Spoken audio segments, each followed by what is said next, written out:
Mantente lejos de mi boda, tú solo arruinas todo. Las palabras brillaron en la pantalla de mi teléfono como cuchillos. Octavio, mi hijo, había escrito eso 3 días antes de su boda. Mis dedos temblaron sobre el teclado mientras escribía, sin problemas. Luego marqué un número que tenía guardado desde hacía años. La llamada duró exactamente 4 minutos. Al día siguiente, mi celular tenía 114 llamadas perdidas. Pero déjame contarte cómo llegué hasta aquí, porque nada en esta historia es lo que parece. Son las 5:30 de la mañana. Como todos los días desde que murió Elena, me levanto antes del amanecer. El café ya está preparado desde la noche anterior, solo necesito calentar la olla de aluminio que compré hace 30 años en el mercado de San Miguel. El mismo ritual de siempre, 2 cucharadas de azúcar, un chorrito de leche tibia, remover lentamente mientras escucho el noticiero en la radio antigua que Elena me regaló para mi cumpleaños número 40. La casa está silenciosa. Demasiado silenciosa para alguien que crió 3 hijos entre estas paredes. Octavio, el mayor, ahora tiene 35 años y maneja una empresa de construcción. Dice que le va bien, pero nunca me cuenta detalles. Tatiana vive en Houston con su esposo americano, me llama cada domingo a las 6 en punto, siempre pregunta si necesito algo, pero su voz suena distante, como si cumpliera una obligación. Y está Dolores, la menor, que se casó con un contador y vive a 20 minutos de aquí, pero la veo menos que a un extraño. Me siento en la mecedora de la terraza con mi taza humeante. Desde aquí puedo ver la oficina mecánica que cerré hace 5 años. Las persianas están oxidadas, la pintura se descascara, pero aún se puede leer García e Hijos en letras descoloridas. Ironías de la vida, nunca hubo un hijo que quisiera seguir mis pasos. Trabajé 42 años reparando motores. 42 años levantándome a las 5 para abrir el taller a las 7. Mis manos conocían cada sonido que hace un motor enfermo, cada vibración que significa problemas. Llegué a reparar más de 3,000 autos. Cada dólar que gané se invirtió en esta casa, en los estudios de mis hijos, en las vacaciones que Elena soñaba. Ahora esas mismas manos que una vez sostuvieron llaves inglesas y destornilladores, sostienen una taza de café mientras veo pasar los pocos autos que transitan por esta calle tranquila a las 6 de la mañana. La rutina es sagrada. Después del café, camino hasta la esquina para comprar el periódico. Don Lázaro, el vendedor, siempre me tiene apartado el ejemplar. 73 años tiene el hombre, 3 menos que yo, pero sigue trabajando. Para no oxidarme, dice con su sonrisa desdentada. Compramos el café juntos en el puesto de la esquina y comentamos las noticias. Política, deportes, el clima. Conversaciones simples entre 2 hombres que han visto demasiado. Regreso a casa y leo cada página del periódico. Elena solía burlarse de mí por eso. Romario, lees hasta los anuncios clasificados, me decía mientras preparaba el almuerzo. Tenía razón. Leo todo porque el silencio de esta casa se vuelve insoportable si no mantengo la mente ocupada. A las 10 llega Lourdes, la muchacha que me ayuda con la limpieza 2 veces por semana. Tiene 28 años, madre soltera, trabaja en 4 casas para mantener a su hijo. Es la única persona que entra regularmente a mi casa, la única que me pregunta cómo dormí, si comí bien, si necesito que me traiga algo del mercado. Conversamos mientras ella limpia. Me cuenta de su hijo, de sus planes, de sus preocupaciones. Yo le doy consejos que no me pide, pero que escucha con respeto. Los hijos de uno, en cambio, son otra historia. Octavio apareció hace 2 meses, un martes por la tarde. No había venido en 6 meses. Llegó en una camioneta nueva, plateada, de esas que cuestan más de $50,000. Se veía próspero, elegante, pero había algo en sus ojos que no me gustó. Una frialdad que no reconocía. Papá, necesitamos hablar, dijo sin siquiera saludarme apropiadamente. Se sentó en el sofá de la sala, el mismo sofá donde solía hacer las tareas cuando era niño. Luciana, su novia, lo acompañaba. Una mujer rubia, delgada, con una sonrisa perfecta que no llegaba a sus ojos. Se había arreglado las uñas, llevaba un vestido que probablemente costaba más que la pensión mensual de un trabajador promedio. Papá, Luciana y yo nos vamos a casar, anunció Octavio como quien comunica un cambio en el clima.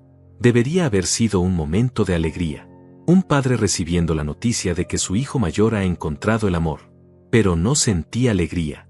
Sentí una punzada extraña en el estómago, como cuando el motor de un auto hace un ruido que no debería hacer. Me alegro por ustedes, mentí. Luciana sonrió, pero sus ojos estudiaban la casa, los muebles, las fotografías en las paredes. Era una mirada evaluadora, como la de alguien que calcula el valor de las cosas. La boda será el próximo mes, continuó Octavio. Queremos algo íntimo, solo familia cercana. Por supuesto que estaré ahí, respondí, pero ya presentía que algo no encajaba. Se fueron una hora después. Octavio me dio un abrazo mecánico, sin sentimiento. Luciana me estrechó la mano con dedos fríos como el metal en invierno. Esa noche no pude dormir. Había algo en la visita que me molestaba, pero no lograba identificar qué era exactamente. Tal vez el hecho de que Octavio no me preguntara cómo estaba, o que no mencionara a su madre ni una sola vez durante toda la conversación. Tal vez la forma en que Luciana miraba mi casa como si fuera un objeto en una vitrina. Los días siguientes fueron iguales a todos los demás. Café a las 5:30, periódico con don Lázaro, radio hasta el mediodía. Pero la sensación extraña no se iba. Era como tener una astilla clavada en algún lugar donde no puedes alcanzarla para sacarla. Entonces llegó el mensaje. Esa astilla clavada en mi pecho tenía nombre, la ausencia de Elena. 43 años de matrimonio no se borran con 5 años de viudez. Cada mañana, por un segundo, todavía espero escuchar su voz desde la cocina llamándome para el desayuno. Cada noche, mi mano busca la suya en la cama vacía. Elena murió un martes de abril. Cáncer de páncreas. 4 meses desde el diagnóstico hasta que se fue. 4 meses viendo cómo la mujer más fuerte que conocí se desvanecía como humo. Los últimos días, cuando ya no podía levantarse, me tomaba la mano y me decía, Romario, cuida a los niños. No importa lo que pase, ellos siempre serán nuestros niños. ¡Qué ironía! Los niños de Elena ya no me necesitan. O al menos, eso es lo que creen. Pero había un tiempo en que sí me necesitaban. Cuando Octavio tenía 8 años y se rompió el brazo cayendo de su bicicleta, fui yo quien lo cargó hasta el hospital corriendo 6 cuadras porque no teníamos auto. Cuando Tatiana tenía 15 años y llegó llorando porque el muchacho que le gustaba la había rechazado, fui yo quien se sentó con ella en esta misma terraza hasta las 3 de la mañana, escuchándola desahogarse. Cuando Dolores necesitó $2,000 para la entrada de su primera casa, fui yo quien vendió las herramientas de trabajo más caras de mi taller para conseguir el dinero. En esos tiempos, García e Hijos no era solo un nombre en una pared descascarada. Era una promesa. Yo trabajaba 14 horas diarias para que mis hijos tuvieran lo que yo nunca tuve, educación, oportunidades, un futuro mejor que el mío. Ahorré cada centavo durante 30 años. Guardaba el dinero en una caja fuerte que tengo escondida detrás del ropero del cuarto principal. Elena se burlaba de mí, Romario, los bancos existen por algo. Pero yo no confiaba en los bancos. Había visto demasiadas crisis, demasiadas familias que perdieron todo de la noche a la mañana porque confiaron en instituciones que no conocían sus nombres. Cuando Elena enfermó, gasté $24,000 en tratamientos. $24,000 que saqué de esa caja fuerte sin pestañear, porque no hay precio para la vida de la mujer que amas. Al final no sirvió de nada, pero lo volvería a hacer. Los niños nunca supieron de dónde salía el dinero para sus gastos. Octavio estudió administración de empresas en una universidad privada que costaba $8,000 anuales. Tatiana se fue a estudiar inglés a Estados Unidos por 6 meses, otros $5,000. Dolores quería ser diseñadora gráfica y necesitaba una computadora especial que costaba $3,000. Nunca les dije que no. Nunca les expliqué que cada dólar que gastaba en ellos era $1 menos en comida, en ropa para mí, en arreglos para la casa. Elena y yo comíamos frijoles con arroz 4 días a la semana para que ellos pudieran comer carne todos los días. Después del funeral de Elena, las visitas se volvieron menos frecuentes. Octavio venía una vez al mes, siempre con prisa. Tatiana llamaba, pero las llamadas se hicieron más cortas. Dolores pasaba ocasionalmente, pero era evidente que lo hacía por obligación más que por cariño. Al principio pensé que era normal. El dolor los alejaba, igual que a mí. Pero el tiempo pasó y la distancia, en lugar de acortarse, se hizo más grande. Hace 3 años, Octavio empezó su empresa de construcción. Llegó a casa una tarde de diciembre, emocionado como no lo veía desde que era niño. Papá, tengo una oportunidad increíble, me dijo. Puedo empezar mi propia empresa, pero necesito capital inicial. Le pregunté cuánto necesitaba. $30,000. Era casi todo lo que me quedaba ahorrado después de los gastos médicos de Elena. Pero era mi hijo, mi primogénito, el niño al que enseñé a andar en bicicleta, al que ayudé con las tareas de matemáticas, al que aconsejé cuando tuvo su primera novia. Dame una semana para conseguirlos, le dije. Sus ojos se iluminaron. Me abrazó como cuando era pequeño. Papá, esto va a cambiar nuestras vidas. Cuando la empresa crezca, te voy a devolver todo con intereses. Te lo prometo. Le di los $30,000 una semana después. Era prácticamente todo mi patrimonio líquido, pero confiaba en él. Era mi sangre, mi legado. Si él triunfaba, yo también triunfaba. Los primeros meses me mantenía informado. La empresa va bien, papá. Ya tenemos 3 contratos. Estamos creciendo más rápido de lo esperado. Pronto podremos devolverte el dinero. Pero las actualizaciones se fueron espaciando. Cuando le preguntaba directamente, sus respuestas se volvieron vagas. Todo va bien, papá, pero ya sabes cómo son los negocios, hay que reinvertir las ganancias. El próximo año seguro te devuelvo algo. Ten paciencia, estas cosas toman tiempo. Hace 6 meses dejé de preguntar. No porque no me importara el dinero, sino porque me dolía ver cómo mi hijo evitaba el tema. Era como si le causara molestia que yo recordara que existía una deuda entre nosotros.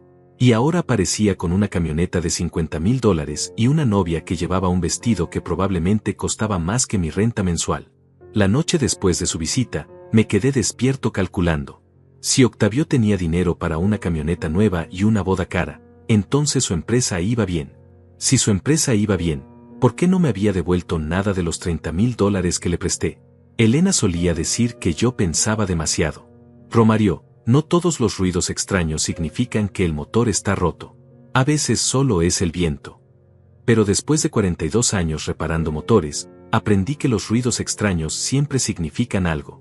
Y el ruido extraño en la relación con mi hijo se estaba volviendo imposible de ignorar. 2 semanas después de su visita, Octavio me llamó por teléfono. Papá, necesito pedirte un favor. Mi corazón se aceleró. Por un momento pensé que finalmente iba a hablar del dinero, o tal vez que había reconsiderado y quería incluirme más en su nueva vida. Dime, hijo. ¿Te molesta si no te invitamos a la despedida de soltero? Va a ser algo muy íntimo, solo amigos cercanos. La respuesta me tomó por sorpresa. No esperaba ser invitado a una despedida de soltero, pero el hecho de que me llamara específicamente para desinvitarme me resultó extraño. No hay problema, Octavio. Entiendo. Perfecto. Nos vemos en la boda entonces. Colgó antes de que pudiera responder. Esa noche, por primera vez en 5 años, abrí la caja fuerte. Conté el dinero que me quedaba. $7,200. Era todo mi patrimonio líquido después de una vida entera de trabajo. Elena tenía razón, yo pensaba demasiado. Pero también tenía razón sobre otra cosa. Romario, cuando alguien te muestra quién es realmente, créele la primera vez. Mi hijo me estaba mostrando quién era. Solo que todavía no terminaba de creérselo. La segunda llamada llegó 3 días después. Esta vez era diferente. La voz de Octavio sonaba más suave, casi melosa, como cuando era niño y quería pedirme algo especial. Papá, ¿tienes tiempo para platicar? Luciana y yo queremos visitarte mañana por la tarde. Algo en su tono me puso alerta. Era la misma voz que usaba a los 12 años cuando había roto algo y necesitaba confesarlo. Pero ya no era un niño. Era un hombre de 35 años con una empresa próspera y una novia que evaluaba mi casa como si fuera una propiedad en venta. Llegaron puntualmente a las 3. Luciana llevaba un vestido color crema que probablemente costaba más que mi presupuesto mensual de comida. Se había peinado de una manera diferente, más formal, como si fuera a una reunión de negocios. Octavio vestía una camisa blanca impecable y pantalones que se veían caros. Papá, nos da mucha alegría verte también, dijo Luciana con una sonrisa que parecía practicada frente al espejo. Era la primera vez que me hablaba directamente desde que la conocí. Su voz tenía una calidad artificial, como la de los vendedores que tocan tu puerta tratando de convencerte de que necesitas algo que nunca habías considerado comprar. Se sentaron en el sofá, ella pegada a él, ambos mirándome con una atención que me resultó incómoda. Era como si estuviera siendo evaluado, medido, analizado. Papá, comenzó Octavio, hemos estado pensando mucho en ti últimamente. Sí, agregó Luciana, nos preocupa que vivas solo en esta casa tan grande. Debe ser difícil mantenerla, limpiarla, cuidar del jardín. Miré alrededor de mi sala. La misma sala donde Elena y yo vimos crecer a nuestros hijos, donde celebramos Navidades, donde ella me consoló cuando cerré el taller. No era una casa grande. 3 recámaras, 2 baños, una sala, una cocina. Era perfecta para una familia, tal vez demasiado espaciosa para un viudo de 76 años. Me las arreglo bien, respondí. Pero papá, continuó Octavio, ya no tienes la edad para estar cargando muebles, subiendo escaleras, arreglando cosas. Y si te pasa algo, estarías completamente solo. Luciana asintió con expresión preocupada. Es que nos da mucho miedo pensar que puedas tener una emergencia y no haya nadie cerca para ayudarte. Era cierto que la casa requería mantenimiento. El techo tenía algunas goteras que había reparado con parches temporales. La tubería del baño principal hacía ruidos extraños. El jardín era más grande de lo que podía manejar solo. Pero nada de eso era urgente, y ciertamente nada que justificara la súbita preocupación de mi hijo. ¿Qué proponen?, pregunté, aunque algo me decía que ya conocía la respuesta. Octavio se inclinó hacia adelante, adoptando una postura que reconocí de sus días de estudiante cuando trataba de convencerme de que le aumentara su mesada. Hemos visto un apartamento perfecto para ti. Está en un complejo para personas de la tercera edad, tiene seguridad las 24 horas, servicio de limpieza incluido, y está cerca de un hospital excelente. Incluso tiene un jardín comunitario donde podrías plantar tus tomates, añadió Luciana con entusiasmo fingido. La imagen me resultó deprimente. Yo, que había construido mi propia casa con mis propias manos, que había plantado cada árbol del jardín, que conocía cada crujido de cada tabla del piso, ahora debería conformarme con un pedacito de jardín comunitario donde plantar tomates bajo supervisión. No estoy interesado, dije simplemente. Sus sonrisas se tensaron levemente, pero mantuvieron la fachada. Papá, dijo Octavio con tono paciente, solo queremos que lo consideres. No tienes que decidir ahora mismo. Es que queremos asegurarnos de que estés seguro y cómodo, agregó Luciana. Y piensa en lo práctico que sería. No más preocupaciones por el mantenimiento, no más cuentas de luz y gas exageradas, no más responsabilidades de una casa tan grande. Había algo en la manera en que decía responsabilidades que me molestó. Como si ser dueño de mi propia casa fuera una carga de la que necesitaba ser liberado. Además, continuó Octavio, podrías vender esta casa y con ese dinero vivir cómodamente el resto de tu vida sin preocupaciones financieras. Ahí estaba. La verdadera razón de la visita se asomaba entre las palabras cuidadosamente elegidas. Querían que vendiera la casa. Esta casa no está en venta, dije con firmeza. Por supuesto que no, papá. No estamos diciendo que la vendas. Solo estamos sugiriendo que consideres si realmente la necesitas. Luciana se acercó más al borde del sofá. Romario, perdóname si soy directa, pero Octavio me ha contado lo mucho que trabajaste para darles a tus hijos una buena vida. ¿No crees que ya es hora de que te des a ti mismo una buena vida? Era hábil. Muy hábil. Usaba mi propio sacrificio como argumento para convencerme de que merecía algo mejor. Pero lo que ella llamaba algo mejor sonaba sospechosamente como algo más conveniente para ellos. Mi buena vida está aquí, respondí. Octavio suspiró, como si estuviera tratando con un niño terco. Papá, solo queremos lo mejor para ti. Y francamente, nos preocupa tu salud mental.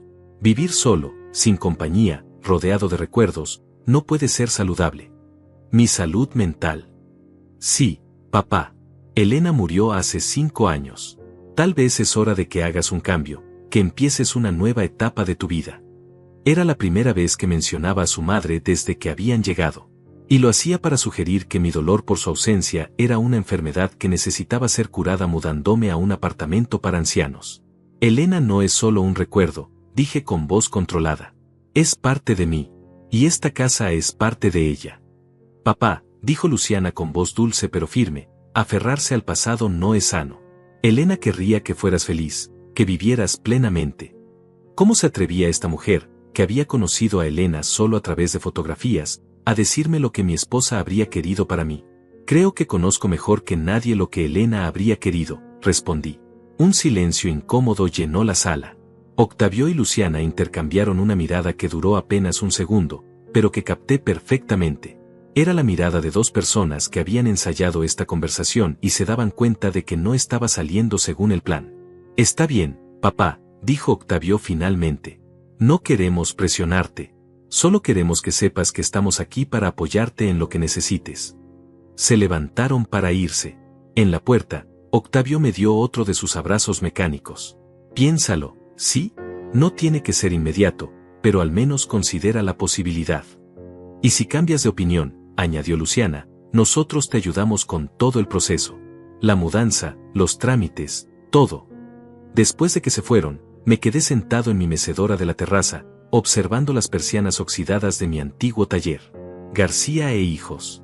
Un sueño que nunca se materializó, pero que al menos había sido mi sueño. Esa noche, por segunda vez en la semana, no pude dormir. Pero esta vez no era por nostalgia o tristeza. Era por algo más inquietante, la certeza de que mis propios hijos me veían como un obstáculo que necesitaba ser removido de manera elegante y eficiente. La astilla que tenía clavada en el pecho se estaba convirtiendo en algo más grande y más doloroso. La tercera visita llegó sin previo aviso. Un sábado por la mañana, mientras regaba los tomates del jardín trasero, escuché el sonido familiar de la camioneta plateada de Octavio estacionándose frente a mi casa. Esta vez venía acompañado no solo de Luciana, sino también de Dolores y su esposo Jaime. Era extraño ver a mis dos hijos juntos. Dolores casi nunca visitaba cuando Octavio estaba presente. Decía que la hacía sentir como si fuera una niña pequeña. Pero ahí estaba, con una expresión seria que no le había visto desde el funeral de su madre. «Papá, necesitamos hablar contigo», dijo Octavio sin saludar siquiera. «Todos nosotros», añadió Dolores, evitando mi mirada. Se acomodaron en la sala como si fuera una reunión formal. Octavio y Luciana en el sofá principal, Dolores y Jaime en las sillas del comedor que habían traído hasta la sala. Yo me senté en mi sillón habitual, el mismo donde Elena solía acomodarse a tejer mientras veíamos las noticias de la noche. «Papá», comenzó Dolores con voz temblorosa, «estamos muy preocupados por ti». Era obvio que habían planeado esto. Dolores nunca había sido buena actriz, y su nerviosismo la delataba. Mantenía las manos entrelazadas sobre su regazo y hablaba como si estuviera recitando líneas memorizadas. «Ayer hablé con la señora Lourdes», continuó, «y me dijo que te vio tratando de subir una escalera para arreglar una gotera del techo». Era cierto. La gotera se había empeorado con las últimas lluvias, y yo había intentado poner un parche temporal. Lourdes me había regañado por subirme a la escalera solo, pero era mi casa y mi responsabilidad arreglarla. «Es peligroso, papá», intervino Jaime. «A tu edad, una caída puede ser mortal». Jaime era contador. Hablaba siempre en términos de riesgo y probabilidades. Para él, todo en la vida se reducía a números y estadísticas. Probablemente había calculado exactamente qué tan probable era que me rompiera el cuello subiendo una escalera a los 76 años. «Además», añadió Octavio, «el vecino de al lado me contó que el mes pasado te quedaste sin luz por 3 días porque se te olvidó pagar la cuenta». Eso también era cierto, pero no por olvido. Había sido un problema con el banco que se resolvió en cuanto llamé. Pero claro, era más fácil interpretarlo como un signo de deterioro mental que como un simple error administrativo. «Papá», dijo Luciana con su voz más dulce, «todos envejecemos. No es nada de lo que avergonzarse, pero es importante reconocer cuando necesitamos ayuda. Y nosotros queremos ayudarte», agregó Dolores rápidamente, como si quisiera compensar el tono condescendiente de Luciana. Octavio se inclinó hacia adelante, adoptando la postura de quien está a punto de hacer una oferta que no se puede rechazar. «Papá, hemos tomado una decisión. Vamos a conseguirte una enfermera que venga a cuidarte durante el día». La palabra enfermera me golpeó como un puñetazo. Yo no estaba enfermo. Tenía algunos achaques normales de la edad, pero mi mente estaba perfectamente clara y mi cuerpo, aunque ya no era el de un joven, todavía me respondía. «No necesito una enfermera», dije firmemente. «Por supuesto que sí, papá», insistió Dolores. «Alguien que se asegure de que tomes tus medicamentos, que cocine para ti, que esté pendiente por si tienes alguna emergencia. Ya tengo a Lourdes que me ayuda con la limpieza». «Lourdes viene 2 veces por semana y solo por 3 horas», dijo Octavio. «Necesita supervisión constante». ¿Supervisión? ¿Cuándo había dejado de ser un padre respetado para convertirme en alguien que necesitaba supervisión? «Y hemos encontrado a la persona perfecta», continuó Luciana con entusiasmo fingido. «Se llama Tatiana, tiene mucha experiencia cuidando personas mayores, y está disponible de inmediato». Era curioso que hubieran elegido el nombre de mi hija para la enfermera, como si fuera una coincidencia demasiado conveniente para ser real. ¿Cuánto cuesta esta enfermera?, pregunté. Octavio y Jaime intercambiaron una mirada. $600 por semana, respondió Jaime. Es muy razonable considerando que serían 10 horas diarias, 6 días a la semana. $600 por semana. $2,400 al mes. Más de la mitad de mi pensión mensual. Y eso sin contar la comida, los medicamentos, y todos los otros gastos que esta enfermera seguramente generaría. No puedo pagar eso, dije. Por eso vamos a ayudarte, dijo Octavio rápidamente. Nosotros cubriremos la diferencia. No quiero su dinero. Papá, intervino Dolores con lágrimas en los ojos, no se trata de orgullo. Se trata de tu seguridad. ¿Qué pasaría si te caes y nadie se entera? ¿Qué pasaría si tienes un infarto en la madrugada? Sus lágrimas parecían genuinas, pero había algo ensayado en su discurso, como si hubiera practicado estas preguntas frente al espejo hasta que sonaran naturales. Además, añadió Luciana, piensa en lo tranquilos que estaríamos todos sabiendo que hay alguien cuidándote. Ahí estaba otra vez ese todos. Como si mi bienestar fuera una carga colectiva que necesitaba ser gestionada eficientemente. Y si la enfermera no funciona, dijo Octavio, podemos reconsiderar lo del apartamento para personas mayores. Era una estrategia clásica. Primero me ofrecían algo que sonaba menos drástico que la mudanza forzosa, pero que en realidad era el primer paso hacia el mismo objetivo. La enfermera sería cara, yo no podría pagarla indefinidamente, y entonces la mudanza se presentaría como la única alternativa lógica. Necesito tiempo para pensarlo, dije. Por supuesto, papá, respondió Octavio. Pero no podemos esperar mucho. Tatiana tiene otros clientes interesados, y francamente, cada día que pasa sin supervisión es un día de riesgo innecesario. Dame una semana. Te damos 3 días, dijo Jaime con firmeza. El miércoles necesitamos una respuesta definitiva. Después de que se fueron, me quedé sentado en mi sillón, mirando las fotografías que colgaban de las paredes. Elena y yo el día de nuestra boda. Los niños pequeños en el jardín. Navidades familiares. Graduaciones. Momentos felices congelados en el tiempo. ¿En qué momento había dejado de ser el patriarca de esta familia para convertirme en su problema? Esa noche marqué el número de Tatiana en Houston. Mi hija real, no la enfermera que querían imponerme. Papá, qué gusto escucharte. ¿Cómo estás? Bien, mija. ¿Cómo van las cosas por allá? Hablamos de trivialidades por unos minutos. Su trabajo, el clima, los planes para las vacaciones. Finalmente reuní el valor para preguntarle. Tatiana, ¿has hablado con tus hermanos últimamente? Con Dolores hablo seguido. Con Octavio, no tanto. ¿Por qué? ¿Te han comentado algo sobre mí? ¿Sobre mi salud o mi capacidad para vivir solo? Hubo una pausa larga. Papá, ¿está todo bien?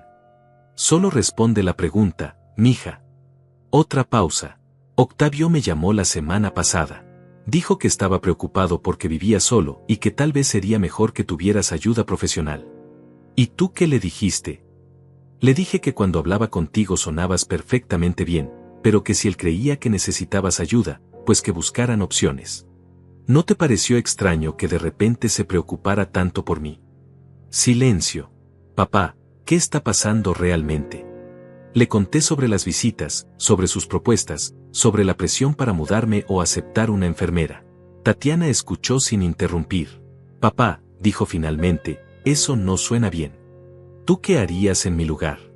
Honestamente, papá, creo que deberías tener cuidado. Y tal vez buscar consejo legal. Consejo legal. Mi propia hija me sugería que necesitaba protegerme legalmente de mis otros hijos. Colgué el teléfono con una sensación de vacío en el estómago. La astilla en mi pecho se había convertido en una herida abierta. Al día siguiente, llamé a un número que tenía guardado desde hacía años. Un número que no había marcado en mucho tiempo, pero que sabía de memoria. La conversación duró exactamente 4 minutos. Y al día siguiente, mi celular tenía 114 llamadas perdidas. El número que marqué pertenecía a Armando Vázquez, 45 años, mecánico, y el único empleado que trabajó conmigo durante más de 10 años en García e Hijos. Lo contraté cuando tenía 25 años y acababa de llegar del interior con una esposa embarazada y $50 en el bolsillo. Le enseñé todos los secretos del oficio, como escuchar los motores, cómo diagnosticar problemas sin necesidad de desarmar todo, cómo tratar a los clientes con honestidad. Cuando cerré el taller hace 5 años, Armando lloró.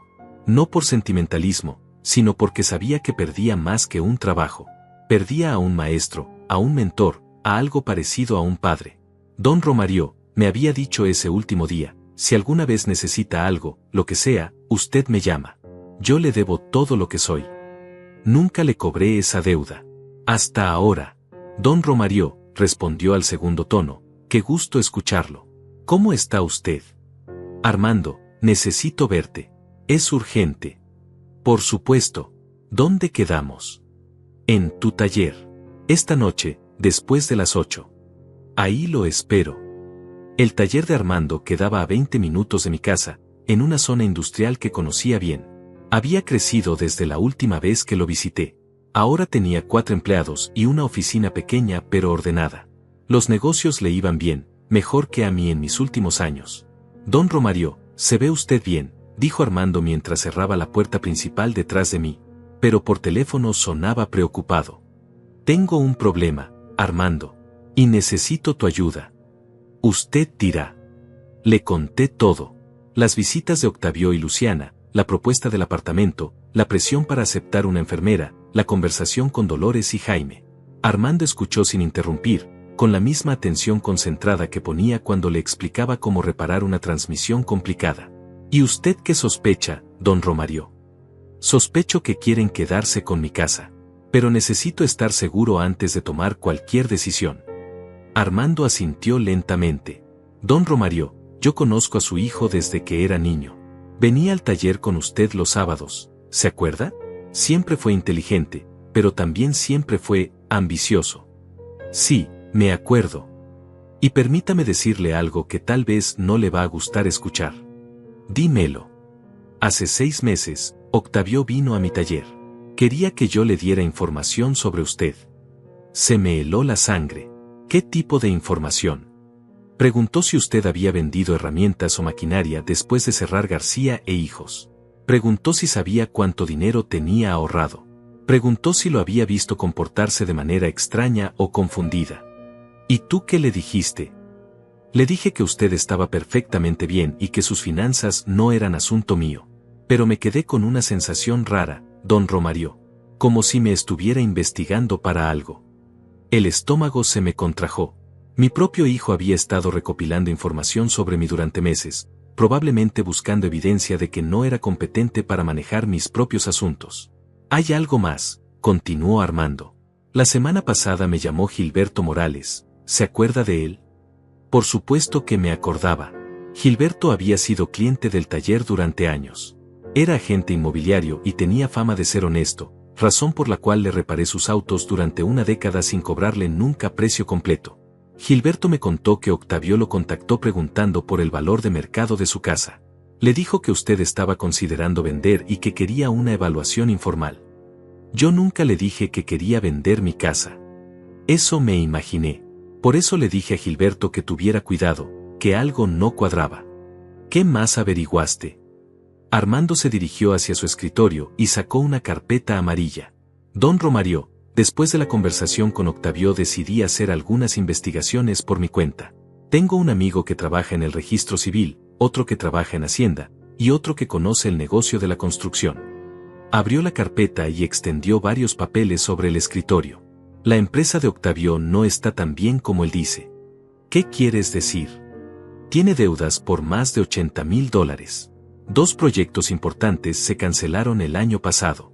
Y hay una demanda pendiente de un cliente que dice que la construcción de su casa tiene defectos estructurales. Las cifras me golpearon como un martillo. $80,000 de deuda. Con razón no me había devuelto los $30,000 que le presté. Pero eso no es lo peor, continuó Armando.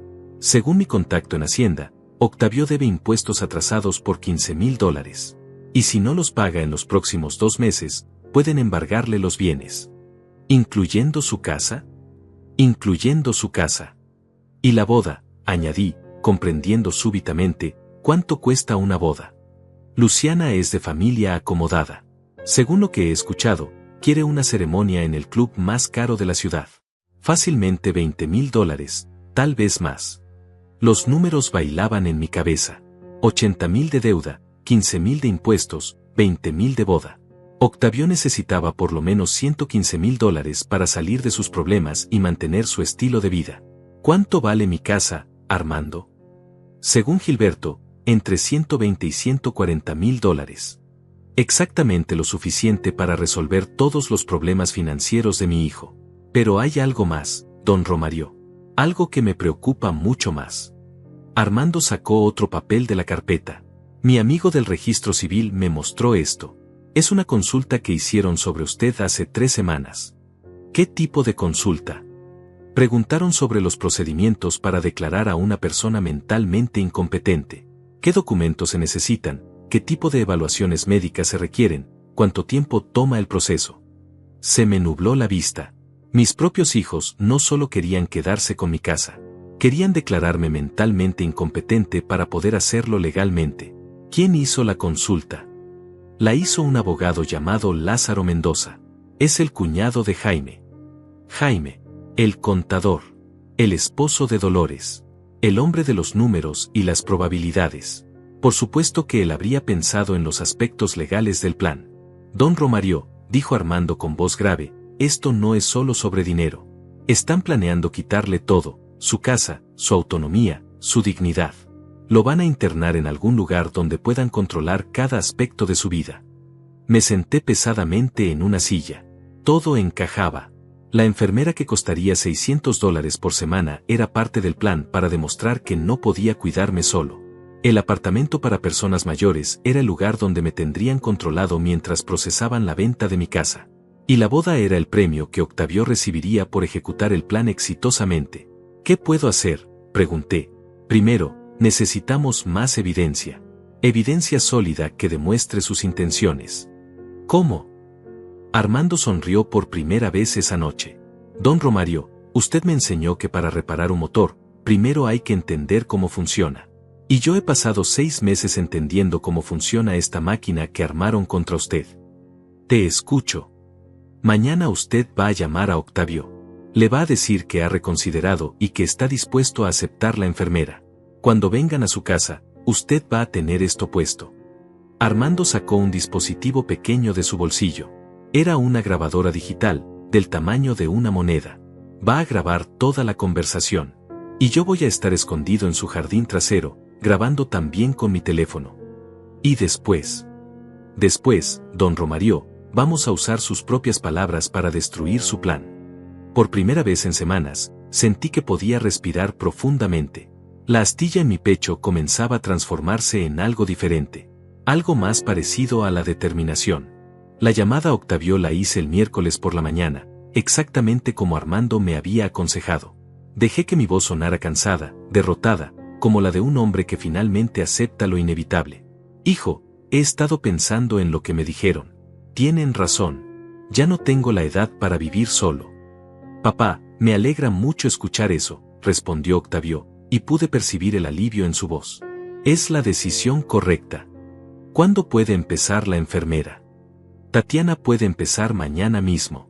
Vendremos por la tarde para presentártela y arreglar todos los detalles. Está bien, hijo.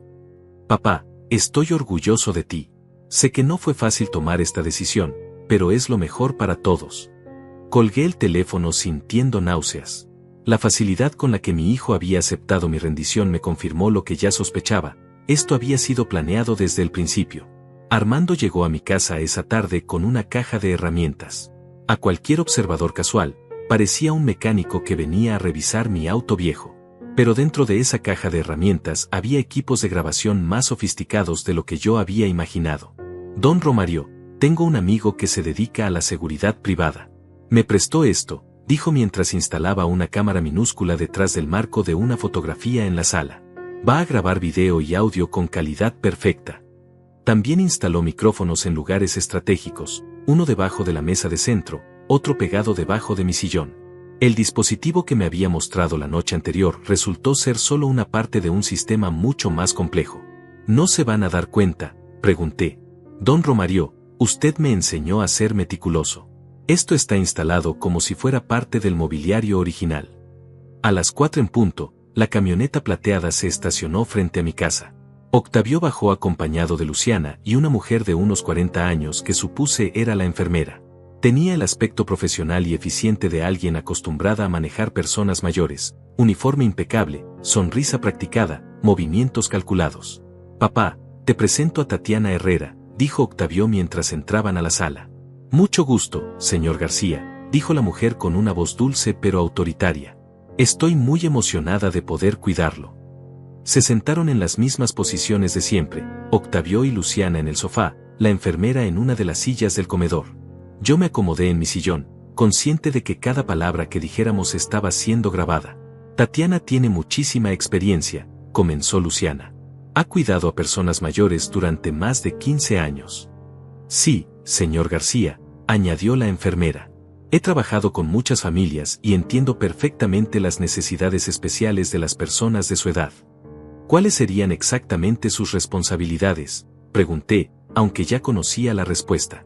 «Bueno», respondió Tatiana consultando una libreta, «estaré aquí de 8 de la mañana a 6 de la tarde, 6 días a la semana. Me encargaré de sus medicamentos, de preparar sus comidas, de supervisar sus actividades diarias». «¿Supervisar mis actividades?». «Sí, señor. Por ejemplo, si usted quiere salir de la casa, yo lo acompañaré para asegurarme de que esté seguro. Si quiere hacer alguna tarea doméstica peligrosa, como subir escaleras, yo me haré cargo. Y si quiero ver a mis amigos». «Por supuesto que puede ver a sus amigos», intervino Octavio. «Solo que Tatiana estará presente para asegurarse de que todo esté bien». Era exactamente lo que Armando había predicho. La enfermera no era una ayuda, era una carcelera con título profesional. «Señor García», continuó Tatiana, «también me haré cargo de sus finanzas básicas. Pagaré las cuentas, haré las compras, manejaré el dinero del día a día». «¿Por qué necesita manejar mi dinero?». «Es por su seguridad», explicó Luciana. «Las personas mayores son muy vulnerables a estafas y fraudes. Es mejor que alguien profesional se encargue de esas cosas. Además», añadió Octavio, «así nosotros podemos estar seguros de que el dinero se está usando apropiadamente». Ahí estaba. Querían controlar mi dinero para asegurarse de que se usara apropiadamente. Es decir, según sus criterios, no los míos. «¿Cuánto va a costar todo esto?», pregunté, aunque ya conocía la cifra. $600 por semana, respondió Octavio. «Más los gastos de comida y medicamentos que Tatiana maneje». «Eso es mucho dinero». «Papá, ya hablamos de esto. Nosotros te vamos a ayudar con los gastos». «¿Por cuánto tiempo?». Octavio y Luciana intercambiaron una mirada. «Bueno, papá, eso depende de cómo evolucione tu situación». «¿Qué quieres decir con eso?».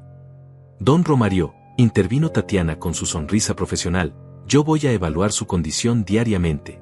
Si noto algún deterioro en sus capacidades mentales o físicas, tendré que reportarlo a la familia». «¿Reportar qué exactamente?». «Cualquier signo de confusión, olvidos frecuentes, comportamiento errático. Es parte de mi trabajo profesional mantener informada a la familia sobre su estado. Y si esos reportes indican que necesita un nivel de cuidado más intensivo», añadió Luciana, «tendremos que considerar opciones más apropiadas. Como el apartamento del que les hablamos», completó Octavio. El plan estaba perfectamente claro ahora.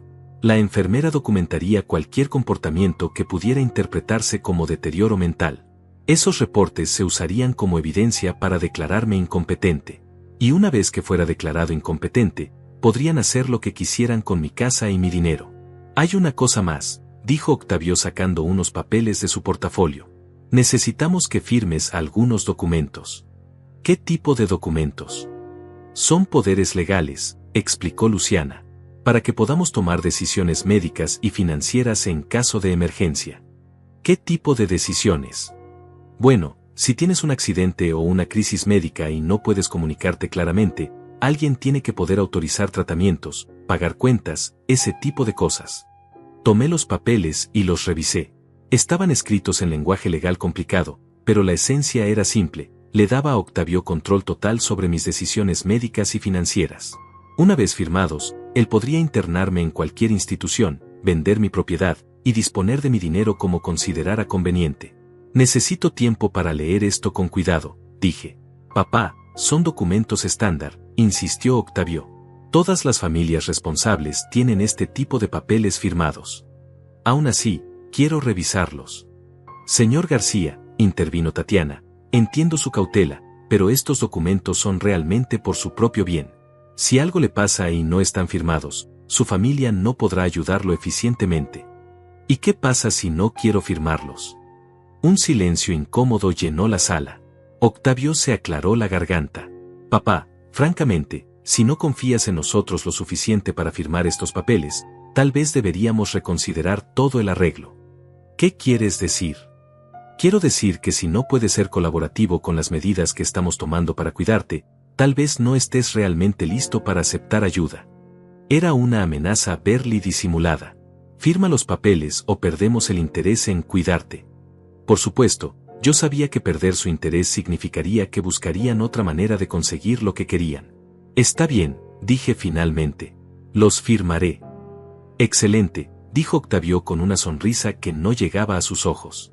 Firmé los documentos con mano temblorosa, no por nerviosismo, sino por la rabia que me hervía por dentro.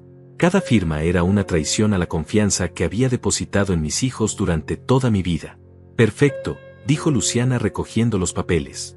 Ahora Tatiana puede empezar mañana mismo. Una cosa más, añadió Octavio. Tatiana va a necesitar una llave de la casa.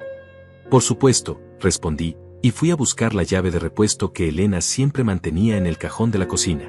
Cuando se fueron, me quedé sentado en mi sillón, mirando el lugar donde habían estado. Habían llegado como hijos preocupados y se habían ido como dueños de mi vida. Pero ellos no sabían que cada palabra, cada gesto, cada amenaza velada había sido grabada con calidad profesional. Armando salió de su escondite en el jardín trasero media hora después. ¿Lo captaste todo?, le pregunté. Cada palabra, don Romario. Video y audio perfecto. Es suficiente. Armando sonrió con una expresión que no le había visto desde los días del taller, cuando lograba reparar un motor que otros mecánicos habían dado por perdido. Don Romario, con esto podemos destruir su plan por completo. Pero primero necesitamos una cosa más. ¿Qué? Necesitamos que mañana actúe como el padre confundido y vulnerable que ellos esperan que sea. Solo por un día más. La astilla en mi pecho ya no dolía. Se había transformado en algo más duro y más afilado. Se había transformado en justicia. Tatiana llegó puntualmente a las 8 de la mañana del jueves. Llevaba una maleta pequeña con sus pertenencias profesionales y una sonrisa que había practicado con cientos de familias anteriores. Yo la recibí en bata y pantuflas, interpretando el papel del anciano confundido que necesitaba supervisión constante. Buenos días, señor García. ¿Cómo durmió? Bien, bien, respondí con voz vacilante. Aunque no recuerdo si tomé mis pastillas anoche. Sus ojos se iluminaron. Era exactamente el tipo de olvido que necesitaba documentar. No se preocupe, señor García. De ahora en adelante yo me haré cargo de sus medicamentos. Se dirigió directamente a la cocina y comenzó a organizar mis pastillas en un pastillero semanal. Cada movimiento era eficiente, profesional, pero también posesivo, como si ya fuera dueña del lugar. ¿Desayunó ya? No, usualmente desayuno como a las 9. A partir de ahora desayunaremos a las 8:30. Es mejor para su digestivo mantener horarios regulares. Primer cambio. Ya no era usted decide, sino nosotros haremos. La transformación de mi casa en una institución había comenzado. Mientras ella preparaba el desayuno, yo fingí tener dificultades para recordar dónde había puesto el periódico. La vi tomar notas en una libreta pequeña. Señor García, ¿siempre lee el periódico por las mañanas? Sí, desde hace muchos años. Tal vez sería mejor que viéramos las noticias en televisión. La letra del periódico es muy pequeña y puede causarle fatiga visual. Pero me gusta leer el periódico. Entiendo, señor García, pero debemos pensar en lo que es mejor para su salud. Segundo cambio. Mis preferencias personales se habían vuelto problemas de salud que necesitaban ser corregidos. A las 10 llegó Lourdes para su día habitual de limpieza. Tatiana la interceptó en la puerta. Disculpe, ¿usted es? Soy Lourdes, vengo a limpiar la casa del señor Romario 2 veces por semana. Ah, sí. La familia me comentó de usted. Pero ya no va a ser necesario que venga. Yo me haré cargo de la limpieza a partir de ahora. Pero el señor Romario está de acuerdo. Por supuesto. Es parte de mi servicio integral. Lourdes me miró con preocupación. Sabía que algo no estaba bien, pero no entendía qué exactamente. Lourdes, le dije con voz débil, tal vez es mejor así. Ya no tengo que preocuparme por coordinar horarios. Pero señor Romario. Está decidido, intervino Tatiana con firmeza. Demasiadas personas entrando y saliendo de la casa pueden confundir a los pacientes de la tercera edad. ¿Pacientes? Ya no era ni siquiera señor García. Ahora era un paciente. Lourdes se fue visiblemente molesta. Era la única persona ajena a la familia que venía regularmente a mi casa, la única que podría haber notado cambios extraños en mi rutina. Por supuesto que tenían que deshacerse de ella. A las 11, Tatiana decidió que era hora de revisar mis finanzas. Señor García, necesito ver sus estados de cuenta bancarios para poder manejar sus gastos apropiadamente. Están en el escritorio del cuarto principal. ¿Podría mostrármelos? La llevé hasta mi cuarto y saqué los papeles del cajón del escritorio. Tatiana los revisó con la misma atención que un contador examina una auditoría. Veo que tiene ahorros por $7,200, dijo sin ningún pudor por estar revisando mi información privada. Sí. Y su pensión mensual es de $1,800. Correcto. Con mis honorarios de $600 semanales, más gastos de comida y medicinas, va a necesitar aproximadamente $3,000 mensuales. Eso es más que mi pensión. Exactamente. Por eso la familia va a tener que ayudarlo financieramente. Y por eso es importante que consideremos opciones de vivienda más económicas. Ahí estaba. El argumento financiero para justificar la venta de mi casa. En menos de 3 meses, mis ahorros se agotarían. Entonces la mudanza al apartamento para ancianos se presentaría como la única alternativa lógica. ¿Opciones de vivienda? Bueno, señor García, esta casa es muy grande para una persona sola. Y mantenerla es caro. Si usted se mudara a un lugar más pequeño y manejable, podría usar el dinero de la venta para pagar su cuidado durante muchos años. ¿La familia está de acuerdo con eso? La familia solo quiere lo mejor para usted. Y lo mejor es garantizar que tenga cuidado profesional el resto de su vida. A las 12 llegó don Lázaro, el vendedor de periódicos, como todos los días desde hace 10 años. Tatiana lo interceptó en la puerta. ¿Qué necesita? Vengo a ver al señor Romario. Siempre conversamos a esta hora. Lo siento, pero el señor García está descansando. Las visitas deben coordinarse con anticipación. ¿Visitas? Pero si yo vengo todos los días. A partir de ahora necesita hacer cita previa. Es por el bienestar del paciente. Don Lázaro me miró por encima del hombro de Tatiana. Yo le hice un gesto disimulado con la mano, como diciéndole que después le explicaría. El anciano se fue confundido y preocupado. Tercer aislamiento. Lourdes, don Lázaro, cualquier persona que pudiera notar cambios en mi comportamiento o rutina estaba siendo sistemáticamente apartada de mi vida.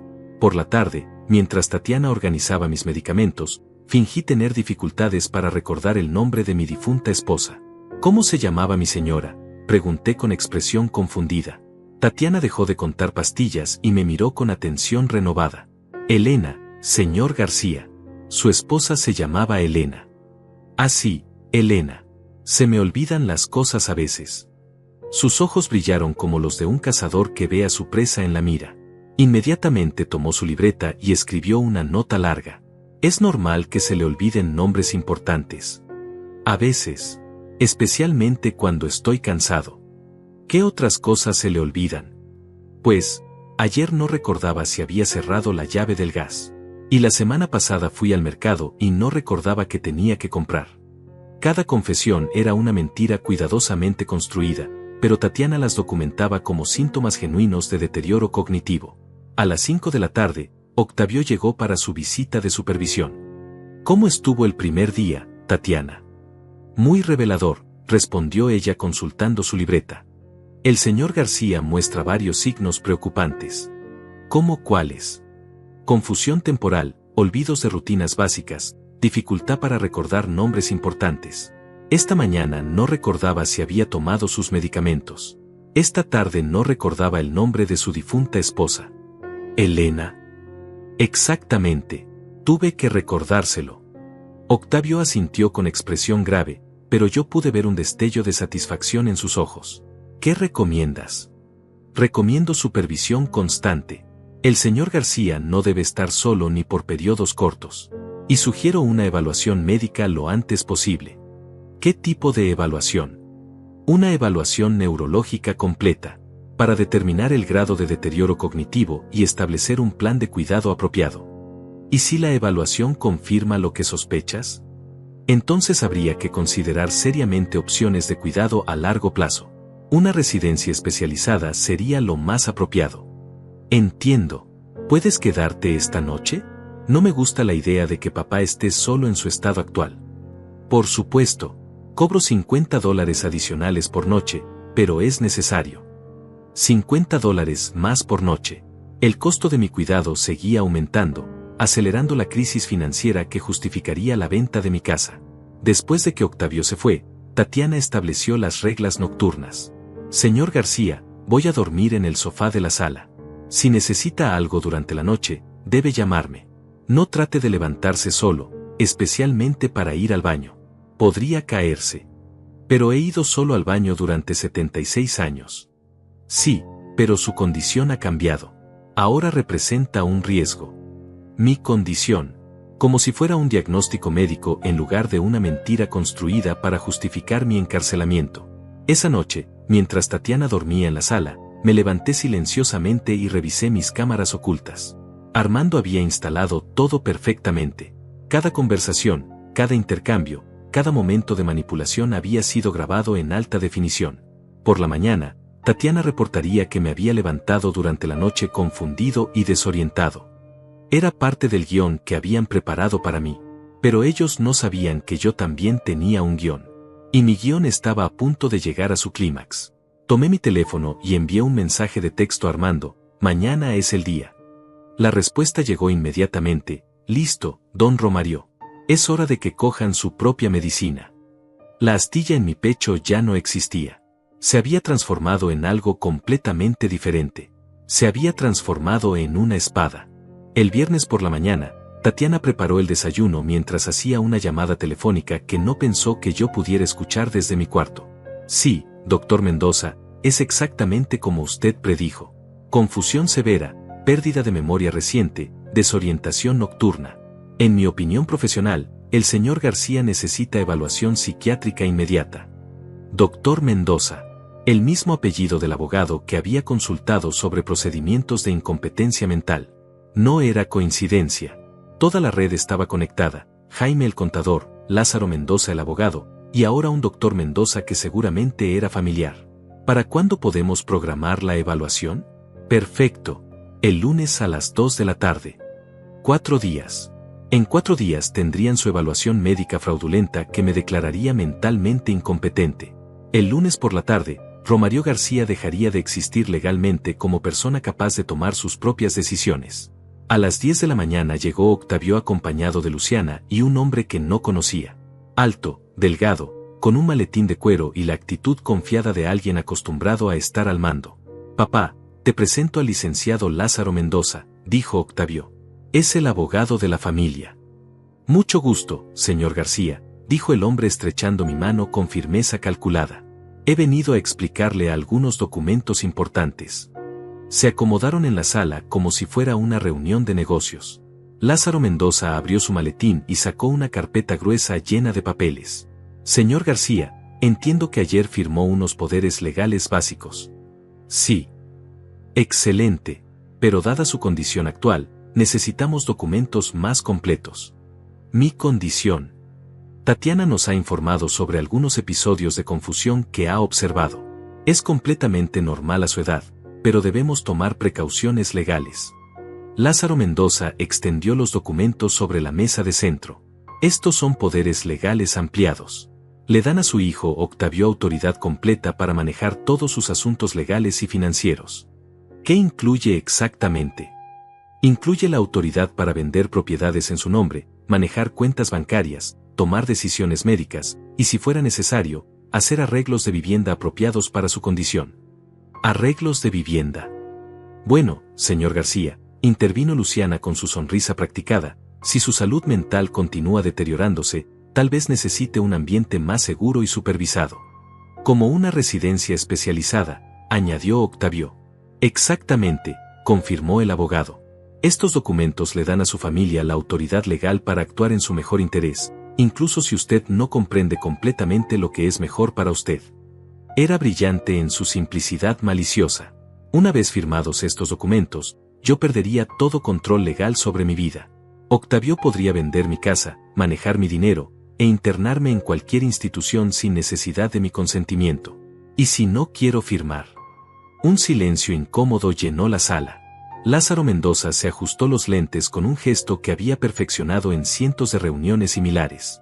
Señor García, comprendo su reticencia. Pero francamente, dada la evaluación profesional de Tatiana y considerando los episodios de confusión que hemos documentado, si usted no firma voluntariamente, podríamos vernos obligados a iniciar procedimientos legales de incompetencia. ¿Qué significa eso?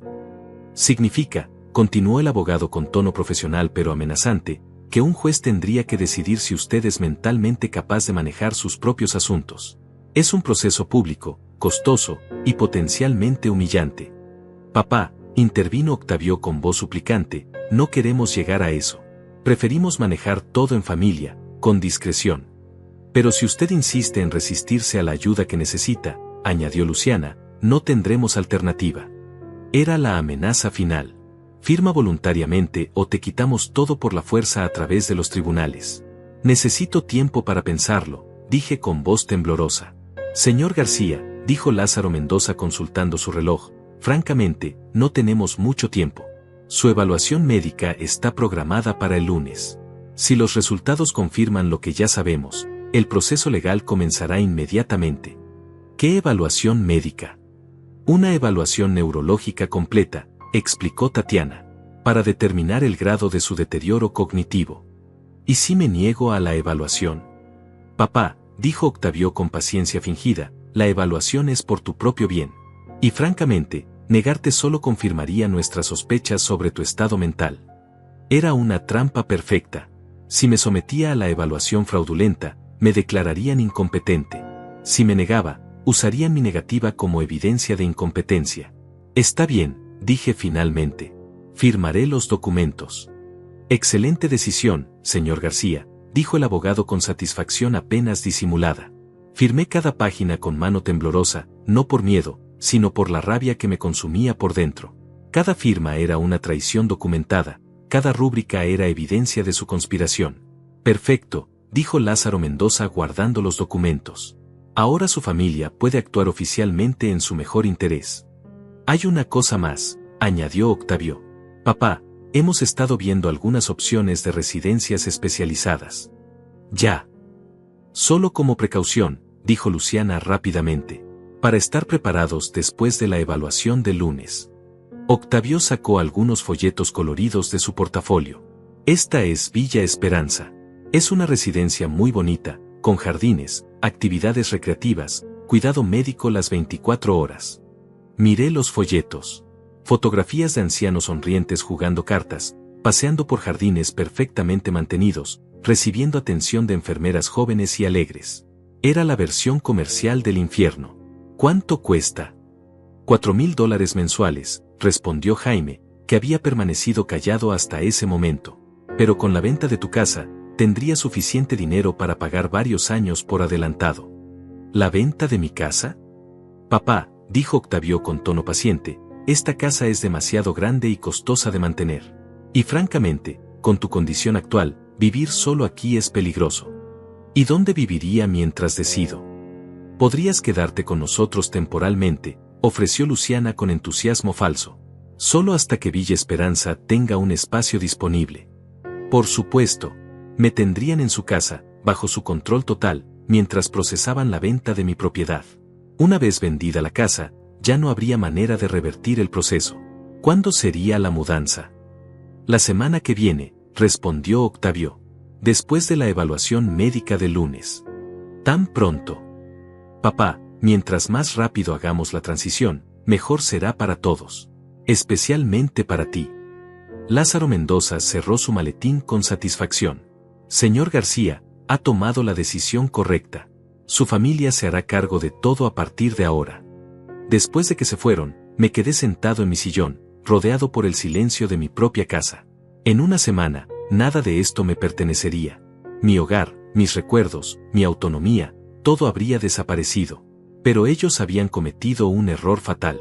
Habían subestimado a un mecánico viejo que había pasado 42 años reparando máquinas complicadas. Y habían olvidado que antes de reparar una máquina, hay que entender perfectamente cómo funciona. Yo ahora entendía perfectamente cómo funcionaba su máquina. Y estaba a punto de desmantelarla pieza por pieza. Tomé mi teléfono y marqué el número de Armando. ¿Está listo?, pregunté. Más que listo, don Romario. Tengo todo preparado. ¿Cuándo? Mañana sábado por la mañana. A las 10 en punto. ¿Está seguro de que va a funcionar? Don Romario, usted me enseñó que cuando una máquina está mal construida, se destruye sola. Solo hay que aplicar la presión correcta en el lugar correcto. ¿Y cuál es el lugar correcto? Su propia arrogancia, don Romario. Su propia arrogancia. Colgué el teléfono sintiendo algo que no había sentido en meses. Por primera vez desde que Elena murió, tenía ganas de sonreír. La espada en mi pecho estaba perfectamente afilada. Y mañana la usaría. El sábado por la mañana, a las 10 en punto, sonó el timbre de mi casa. Tatiana abrió la puerta y se encontró con dos hombres de traje que mostraron identificaciones oficiales. Somos del Ministerio Público. Venimos a hablar con el señor Romario García. ¿Sobre qué asunto?, preguntó Tatiana con nerviosismo. Sobre una denuncia por fraude y conspiración. Yo salí de mi cuarto caminando erguido, sin la postura encorvada que había fingido durante días. Tatiana me miró confundida. Señor García, ¿se siente mejor? Me siento perfecto, Tatiana. De hecho, nunca me he sentido más lúcido. Los investigadores entraron y se presentaron. Uno de ellos era amigo de Armando. El otro era un fiscal especializado en fraudes contra personas mayores. Señor García, hemos recibido evidencia de que existe una conspiración para declararlo mentalmente incompetente y apropiarse de sus bienes. Tatiana palideció. Eso es ridículo. Este señor tiene serios problemas de memoria y confusión mental. ¿En serio?, dijo el fiscal. ¿Podría explicarnos entonces cómo un hombre con serios problemas mentales logró instalar un sistema de grabación profesional en su propia casa? Saqué el control remoto que Armando me había dado y encendí la televisión. En la pantalla aparecieron las grabaciones de los últimos días. Octavio y Luciana planeando apropiarse de mi casa, Lázaro Mendoza amenazándome con procedimientos legales fraudulentos, Tatiana reportando síntomas inventados. También tenemos esto, dijo el otro investigador mostrando una carpeta. Registros financieros que demuestran que el señor Octavio García debe $80,000 y está al borde de la bancarrota. Y esto, añadió el fiscal, un reporte de que el doctor Mendoza, quien iba a evaluarlo el lunes, perdió su licencia médica hace 2 años por falsificar diagnósticos. Tatiana se dejó caer en una silla. Usted puede elegir, le dijo el fiscal, cooperar con la investigación y testificar contra sus cómplices, o ser procesada como parte de la conspiración. Yo solo necesitaba el trabajo, murmuró. Entonces empiece a hablar. En las siguientes 2 horas, Tatiana confesó todo. Cómo Octavio la había contratado para documentar síntomas falsos, cómo el doctor Mendoza iba a firmar un diagnóstico fraudulento, cómo Lázaro Mendoza tenía preparados todos los documentos legales para transferir mis propiedades.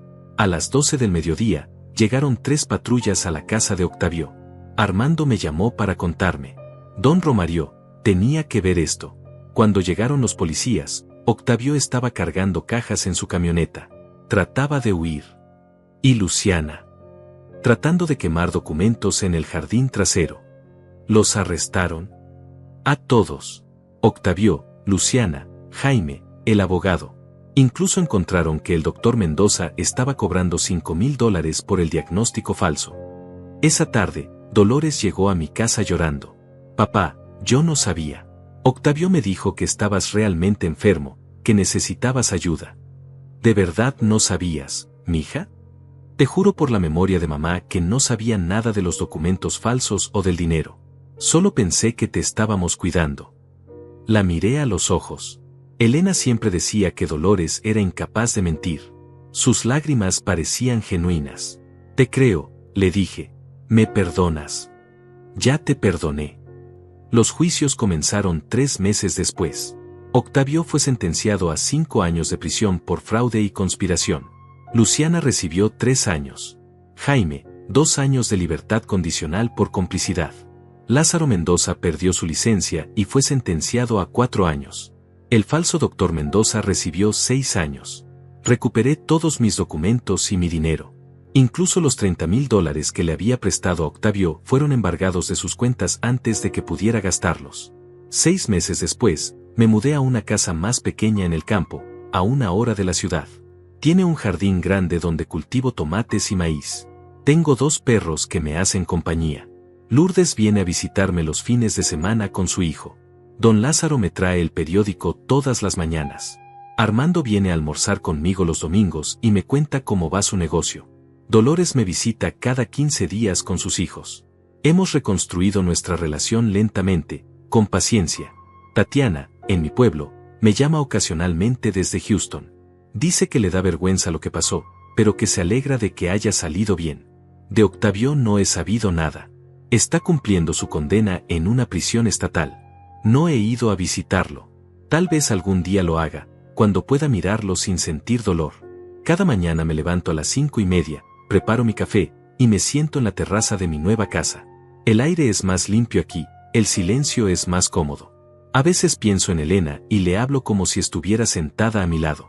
Le cuento sobre mi nueva vida, sobre los tomates que crecen en el jardín, sobre los nietos que la extrañan. Elena, le digo, nuestros hijos querían enterrarme, pero se olvidaron de algo importante. El viento mueve las hojas de los árboles como si fuera su respuesta. Se olvidaron de que yo soy raíz. Si conoces a alguien que está pasando por algo así, comparte esta historia. Y si fuiste tú quien vivió esto, ahora es tu momento de levantar la cabeza. Nunca es demasiado tarde para reclamar tu dignidad. Los que intentan aprovecharse de nuestra edad se olvidan de que la experiencia no es debilidad. Es sabiduría convertida en fuerza. Y la fuerza de las raíces siempre es más profunda de lo que parece en la superficie.